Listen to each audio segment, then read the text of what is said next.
What's going on, everybody? Eric Lindquist at Stokastic coming to you with your PGA DFS first look for the Wells Fargo over at Quail Hollow. Hit that like button, subscribe button, notification bell. Goes a long way for me on this video. Goes a long way for you. That way, you become a prize whenever great content is going live here at our little neck of the YouTube woods. Thought I would pull this up to begin with. Obviously, the Rainmakers product, fantastic stuff. The PGA DFS Rainmaker stuff is just so cool. It's so cool. And again, John Rahm, Tony Finau, talk through it. I do a VOD over on the Odd Shopper channel for Lindy's Best 9 Bets. And then, disregard all the, we've got some UFC cards, huge UFC card. Broke that down on DraftKings Rainmakers Live with my buddy Greg Ehrenberg this morning. And then, of course, the PGA Tour stuff. You can jump in to any of these core contests. Get your free pack in the video description box below. Yes, 8 free golfers coming your way. You go to the starter only. You could play in that completely free. You could also get a couple of those cards, fire them up in the guaranteed cash spot. We've got, look at this, Hovland, Finau, Morikawa. I got a bunch of goodies at the top of this list. Justin Thomas, God, we'll talk about him. Tom Kim, and my boy Sam Burns. Of course, I've got my Sam Burns cards. Going to be playing some rares there too. But get cards for Elite, for Rare, for Legendary, for Rainmakers. Whatever your price point is, you've got great stuff. And again, start your collection now. Video description box below. Awesome, awesome stuff. Thank you to DraftKings Rainmakers for providing that for all of you lovely people. Let's also jump over here and give my buddy Kenny some congratulations. Always great to see. He said, thanks for the golf vid this week. You're welcome. I'm doing the golf vid every single week. He took down the mini max there, the 10K mini max for the Mexico Open. We talked about Finau and Rahm and how to get different with them. Look at this. I love the Champ, Smotherman, Taylor combination. That's 3 golfers under 6%, 2 of them under 4.5% there. Smotherman, smother me timbers, baby. And of course, Toasty played well, right? That's the guy who killed me. I didn't have any Toasty. Oopsie. Toasty marshmallows, something like that. But anyway, congratulations to Kenny. Thank you so much for tuning in. Hopefully you didn't know I was going to do that because that's fun stuff. But we will jump over here. Oh, that's MMA there. We're going to jump to the golf. Per usual, we're going to end up building up something at the very, very end of this. So looking forward to talking you through all of the great fixings over there. We will, we'll build out a single entry lineup. But as always, we start with the top golfers tool here at Stokastic. Simply go to that PGA tab. We've, so many great offerings. Look at this. PGA lineup generator, which is great. You can get your first week pretty discounted for that. The expert golf betting tool. That's pretty nifty. But the top golfers tool, this is the one. This is our baby when it comes to PGA DFS. Let me just click on it one more time because, show you where to get it.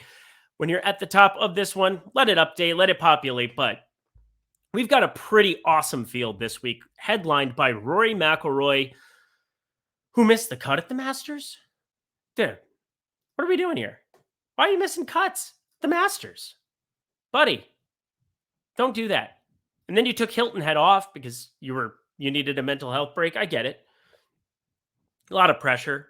You have all the other majors. You're trying to get that green jacket. It was a tough break to watch Rory McIlroy there. We didn't play any in DFS, so that worked out decently well to a certain extent.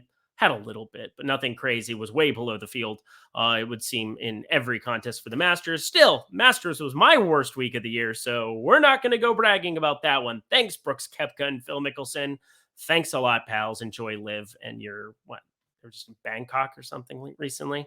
I don't know what the Live's up to. I really don't care. Let's go through Rory McIlroy because, positive leverage going his direction. That seems fun. And from a betting perspective, I think it's pretty easy to target him with guys like Cantlay, plus 125 in the head-to-head market, things of that nature. But Rory at 11-1, this golf course at Quail Hollow, he just has such a great course history. I mean, he won this event in 2021. We've seen him go bazooka low here a couple of times, and he's still 3rd in strokes gained off the tee, 4th in strokes gained approach over his last 50 rounds. We don't want to go get carried away here. You want to have some Rory McIlroy in your portfolio if there's positive leverage, pretty much any golf tournament ever.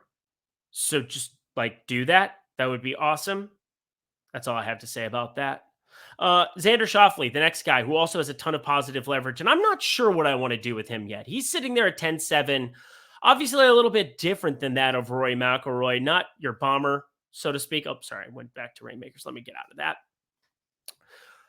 With Rory McIlroy having positive leverage, I feel like if the tournament started now, I would end up with all of that. But still, from an ownership perspective, even though the top 6% is higher there, we still have a pretty good win percentage there for Mr. Xander Schauffele there, 5.2%, sitting in that ballpark where 10% less there, but like 10-7. I'm just having a really tough time figuring out what I want to do because obviously he's got the positive leverage and Cantlay getting a lot of the ownership there, pretty much identical ownership to that of Rory in this 10K range. That's a little bit weird to me considering Finau just won in Mexico. And I think about a golf course being long and tough. I know that he just played a long and pretty easy golf course there in Mexico, but I like Tony Finau a little bit more than I like getting to Schauffele and Cantlay. And I think that's where the Rory Finau type builds, if the tournament started right now with this information, I would just end up on a ton of those two. And Schauffele and Cantlay would end up a little bit in the muck. Cantlay makes some sense. Joe LaCava, Tiger's caddy, now his dude. That was announced today. That's going to be wild going forward here. But obviously, Tiger's just beat up and yeah, he's not going to play golf. Just had surgery and get well soon, my guy. But Colin Morikawa, Jordan Spieth, also not golfers you would generally think about being super positively leveraged here. And around the green game being discounted, I think it makes sense that Spieth's coming in a little bit underowned there. But some of the ball striking numbers haven't been as bad, especially last year. They were great. He's 19th in strokes gained approach amongst this field. Of course, the around the green game, the putter has still not been cooperating entirely, 55th amongst this field over the course of the last 50 rounds. So I totally get why the ownership's there. He's never been my guy. But I do find it a little bit interesting. Homa, former winner, Fitzpatrick, I think if he's healthy again, which by everything we saw at the Heritage looks great, looks really, really good there. I think we're going to continue to have some exposure to him. And then Victor Hovland just fits the prototype of what I want to be building with one of Rory and Finau. If the tournament started right now, somebody who just bombs it, somebody who's not good around the green. Chippy, yeah, not very good. Oh, no, I said it like that. I'm sorry. That was really inappropriate. But look at this. Justin Thomas is 8,900, and everybody wants to run to the plate to go play him. And I mean, it's an 8,900 Justin Thomas, so I get it. But are you that enthusiastic about rostering Justin Thomas in his current form? Around the green game's been the one thing that's been his salvation, but it's the most discounted thing we have at Quail Hollow. I guess I should have just talked about the golf course. It's 7,500. You got to birdie the par fives. You got an easy par four on the back that's, 340, number 14. But then everything else is like 450 plus. You better hit it far. And I've got some absolute diaper dandies that are going to be coming to the party for me. But Justin Thomas, it's just really, really gross to look at. And seeing 18.3%, seeing that he's the most popular player in this range, along with Cameron Young. Why is Cameron Young sitting there? I bet him already. He's the shortest odds guy I've got on my card at the moment. Thought about Hovland being added to the mix. I don't know if I want two guys there at 20-1, 21-1, but Cameron Young is just an awesome bet. DFS, everybody's going to have him. I'm going to have my exposure to him through that bet. Just, whatever. He pays for my week of DFS shenanigans if he decides to go out and actually win the thing. If he finishes second, I'm going to be in shambles, absolute shambles, because I'm going to be going to Sam Burns, who's also negatively leveraged. I mean, this whole 8K range is just jammed, but this is the big fade for me this week. And let's pull up all the negatively leveraged players here in the Boom Bust tool right now, or in the Top Golfers tool, excuse me. Cameron Young, Victor Hovland. I love them both, but it's going to be very hard for me to play them at the field with this current ownership, which is why I'm thinking about the Rory and Tony Finau type builds for single entry. We'll talk through my single entry build right now. It's fascinating where I'm landing. Sam Burns, I'm always happy to be playing him on Bermuda. It's an overseed type Bermuda, champion type Bermuda that they have at Quail Hollow. I think he's going to just look great on this golf course for 300 less. At least that trims a tiny bit of ownership off JT. And a ton of ownership off Cameron Young and Victor Hovland. So I think I'm okay getting to this range. How about Theegala? Sahith Theegala just continues to be that dude. I said he was going to be that dude. Let's go to the DraftKings box score, shall we? So don't mind my MLB lineups. I got to finish those up, by the way. I got about 10 minutes, 20 minutes. I think I got enough time. Oh, that's MMA. You guys don't give a flying F about that. I do. This is not my single entry lineup for what it is worth. I hope you could figure that out. But looking at Theegala, Holy mother of God. 7 top 10s. Just setting the world on fire. And now RBC Heritage, he's just playing every type of golf course well. There's some correlation between Augusta National. There's some correlation between the Farmers Insurance and Torrey Pines. There's a lot of correlating golf courses, these long, hard, tough tests. Genesis Invitational, he just played the same type of golf course so damn well that it is impossible for me not to have some Theegala in my life. Box scores, hashtag brilliant. Go me. But yeah, it's almost like the best players are getting the most ownership because we live in 2023 where that's going to happen. It's simply finding ways to get to these positively leveraged golfers in addition to them Webb Simpson. My God, I don't know if I can do that. Xander talked about that a little bit. Makes some sense as well. Harris English, Austin Smotherman, Smother Me Timbers. He was in that winning lineup that my dude just showed us here on Twitter at the beginning of this program. And Ricky Fowler, who has a great course history going around this track as well. So 8,800 former winner. Everything looks awfully nice. Coming up roses there. But you can see very quickly that these are all outside of Xander and outside of Spieth and outside of Ricky, which again, I mean, you could play the buddies here, the correlation, have some Spieth and Ricky hangout session here. Everybody's like low 7K, 6K because nobody's getting to those type of builds. Everybody's just jamming the 8K, a little bit of 9K range. Alejandro Tosti, I have a feeling this ownership's coming up. And my next to my guy, Eckroad as well. Pay attention to this. But Luke List, 6,900. Luke List is on my list of the most stressful things in life. I don't know what to tell you. Him, Sepp Straka, both of these guys with positive leverage. I'm going to have a little bit of them at the upper sixes range. If I'm going to be playing some Rory, I'm going to have to dip my toes into this disgusting little well. And I think him, Cam Champ, who, again, Mexico, a little bit more wide open, more forgiving than what this is going to be. This is going to have some very penal rough, very difficult type shots around the green still, even though it's going to be difficult for everybody. And Pearson Kitty, having a little bit of him seems like it's going to make sense. Colin Morikawa, also 9,800. Maybe some long iron play, have some tee time stacks, or you just have him incorporated as, just by default of it. But you can see very quickly the 8K range is super insanely popular. So let's start talking through, to finish out the top golfer section, some players where we can at least limit some of our ownership there. Jason Day, 9K, I'm going to have some of him as well. But Theegala, I love seeing only negative 2.3% ownership. That's lovely. Tommy Fleetwood, our guy Ben Ross's boy, set negative 7.1%, but at least he's low 8K and gets away from some of those identical Cameron Young builds. Again, Cameron Young, love him. Love him, love him, love him. Oh, optimal percentage, just through the roof. Fourth highest, him and Hovland, but that is just so much ownership. Play him in cash. Enjoy him in cash. If you're grinding cash, I'm not grinding cash. Maybe I'll play cash. I doubt I play cash. Sounds insane to play cash. But Tom Kim, going to be a fade for me. I understand the President's Cup was a huge emergence for him here, but I don't find this golf course in May to be all that appealing for him. September, there's some extra run out. They played a different order. You're playing best ball and alternate shot and screwing around a little bit. He played fantastic. Don't want to take anything away from him, but he's 18%. Not going to be getting to any of him. Sam Burns, Max Homa, give me some of that. And, is what it is. But yeah, Sam Burns specifically getting to him. And then the 7K range. There's this middle 7K range. Hayden Buckley getting no ownership. Denny McCarthy, I might actually be in on him this week. That's disturbing. I will not play Matt Kuchar because I have vehement feelings about that, even though he's gained some massive amounts with the irons from time to time here of late. And Akshay Bhatia, just a really solid young player. Saw him compete there in Mexico. It was lovely to see. JT Poston getting a little bit of the Postman. Wait a minute, Mr. Postman. Yeah, it's going to be a wild little situation here. Don't forget to check out Live Before Lock there with Ben Raza, Jeff Ulrich, my two dudes, every single Wednesday night, breaking down everything here for the tournament. But yeah, I don't have a whole lot else to add. If you avoid the 8K range, you can pretty much do whatever you want in single entry. And we're going to get to this Finau. I feel like he's been a part of our single entries every single time we've done this. Obviously, it worked out last week, having him and Rom, kind of a necessity to a certain extent. Also got you Brandon Wu in your life.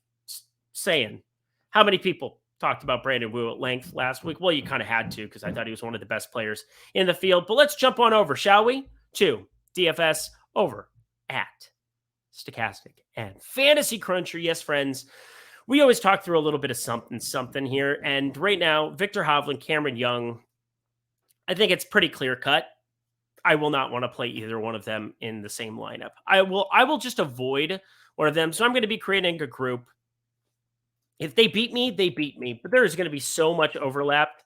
Sorry, I spelled Victor with a C like an absolute dunce cap. We're going to put Victor Hovland. We're going to put Cameron Young. Same group. At most one player. This alone, I get it. There's going to be a lot of times where Victor and Cameron Young both play well and you're just toast.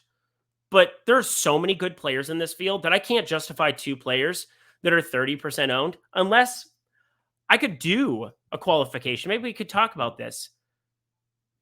You know what? I'm actually going to keep it as is. I'm not going to talk myself out of it. Cameron Young, Victor Hovland, only one will be showing up in any of my builds here. They both are itchy nose, stupid. They are both like prototypical golfers for this. Terrible around the green, horrible, no good, very bad around the green. But their ball striking can just carry them at a golf course like this where there's such demands on your ball striking and the off the tee game, especially such demands in that regard compared to your average golf course. Water lurking right, water lurking left on 18, water lurking a couple of spots off the tee where you just got to get in play. But hitting driver far well, that's going to come into play. So I think that there's something to be said about that. We could also auto group create where we could say, and again, this is something that you get through Fantasy Cruncher Pro. It's good stuff, but you could take golfers where you get the range at, you could do like less than one, or you could do anything from that range. And you could have, hey, I need to have at least one or two players that are sub 5% in my Cameron Young and Victor Hovland lineups. That's not out of the question. And I think it's something you're definitely allowed to do. The last thing I want to add that I don't know if I've ever really talked about, but this is probably my favorite thing to do when I'm playing like the mini max, the $1, the $3, things that are low stakes, where I'm going to be running into some duplication. We already avoided some duplication by having only one of Victor Hovland or Cam Young in every single lineup. Let's ramp up some crazy randomness. Alex Baker, very good at this, plays with lots of randomness in the normal distribution randomness, different than your classic, where I'd maybe be going to like 44%. We can have a conversation about that on a different day as well, because I got to go finish my MLB lineups as we're at, but 49,900. I don't feel like I'm giving up anything. And there's going to be a lot of 50K type builds when you eliminate some of the riffraff at the bottom. And there are some 6K players to take shots on this week. So don't feel like you have to eliminate everybody. Like I'm going to have a share or two of Henrik Norlander, Martin Laird. I'm going to have some shots of Trey Molinex for sure, bomber situations. So I'm going to have some disgusting pieces. Pierce Sincuti, talked about him a second. Austin Smotherman, Cameron Champ. Man, you could just basically group this by effing distance. I mean, David Davis Thompson, yeah. Is he going to start playing some golf eventually? I would like to see him play some golf eventually. Just kind of meandering. Another bad weekend there. I think he's got a ton of talent. What in God's green earth? I got to get myself out of here. There's some hammering going on outside, but I very much want to be doing this. Let's actually do 20. We're going to stick to the 20 max rivers and the lakes that we're used to. We're going to crunch this out. And as you can see, getting away from the Hovland, he's not going to be sharing any lineups with Cameron Young. I can get some Cameron Young here too. But also 49,900 avoids so much of the duplication that you might run into. Now, woo, woo, woo, Dylan Woo. I love the Mighty Ducks reference. I do that pretty much every time they're both in the same field. But lots of ways that I can avoid the duplication here. And then if I remove some of these players at the far, far bottom end, lots of ways to avoid the duplication. Don't feel like I'm giving up much by going to 49,900. Just avoid the 50K overlap builds, especially when the 8K range is no doubt really, really good and one you want to have exposure to. Just be careful how you go about building those. For the love of God, I'm going to finish this out here right now because I'm sick of hearing this hammering. Let's do this, shall we? The very last section. Love getting to Tony Finau. That was the first guy that I clicked on for my single entry this week. I think coming off of a win, there might be some people who are averse to it. I don't care. He's been playing these longer.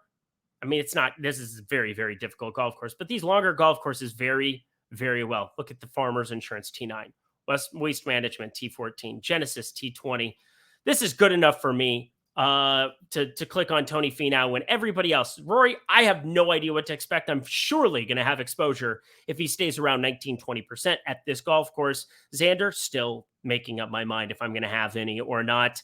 Cantlay getting a lot of exposure, and then Morikawa sitting there as well. But Hovland, Cam Young, everybody's going to be going that direction. I love getting to Jason Day. I kind of ruined the lead up for it. I wanted to talk about him here in this section. I think Jason Day is just going very slept on in this golf tournament right now. Did not have the best stuff at the Masters, but did you watch the weekend? It was playing difficult. I really don't want to disregard all of his great play. 5th at the Waste Management, T7 at the Farmers, T9 at the Genesis, because of one bad weekend at Augusta National in very difficult, cold, windy, crappy conditions on Saturday, Sunday. Jason Day, absolute smash at 9K. Was saving him for this portion. Sam Burns, that's like an auto click for me. I hope you know that by now. And now we're getting into a very interesting range of player. I think Keith Mitchell makes a lot of sense. Killer Keith, we've seen him play this golf course pretty well in the past as well. Davis Riley had some positive leverage, but I don't know how I feel about him there. Denny McCarthy gave you guys some information there. But I think now we go back to the Gary Woodland well. He was very popular last week. Didn't exactly help anybody with the T39. But now you're getting a 7,600 Gary Woodland in a stronger field event. And considering the ball striking profile, I think he's just kind of an auto click for me in single entry this week. Also, the 7K range getting a lot less attention than this 8K range. I like the Thagala play if we're going to go 6,400. But, again, I'm going to this more balanced build. And now the last guy that I definitely, and this is like the $25, I'll see what I want to do in like the 100 or whatever else. But I think that this is a pretty good start for it. But we're going to get down JT Poston, somebody that you can definitely get to. But 6,900, I alluded to a couple of the players that I'm going to have some exposure to here. But Will Gordon is absolutely going to be somebody that I am over the field on this week. Another guy showed up at the Mexico Open, didn't exactly make anybody happy with a final round 74.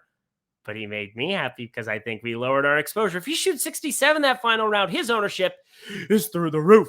It's not the ceiling, it's the roof, friends. So I'm very happy to get away from, some of the other chalkier 8K options. Try to find ways to just maybe have one, maybe two pieces in this mid 8K range, and then build with one in that upper sixes. Now, there's other places to go to. Svensson makes sense. Luke List, Aaron Rye, Bramlett, Straka. I find 6,900 to be a pretty fun number, but Will Gordon, my favorite of the grouping. Fire him up. That should be good times. All right, y'all. Hopefully this helped you out. Same way that it helped out my dude over on Twitter. Congratulations again. Always nice to see W's. Nice to see people winning, even if it's not me from time to time. That's fine. But very much looking forward to the Wells Fargo Championship at Quail Hollow, a golf course we've seen a lot, breaking down a lot. Think that this can be helpful for you. But until next time, I'm Eric Lindquist. Oh, and check out Rainmakers. I'm Eric Lindquist. Best of luck in the PGA DFS streets this week at Quail Hollow.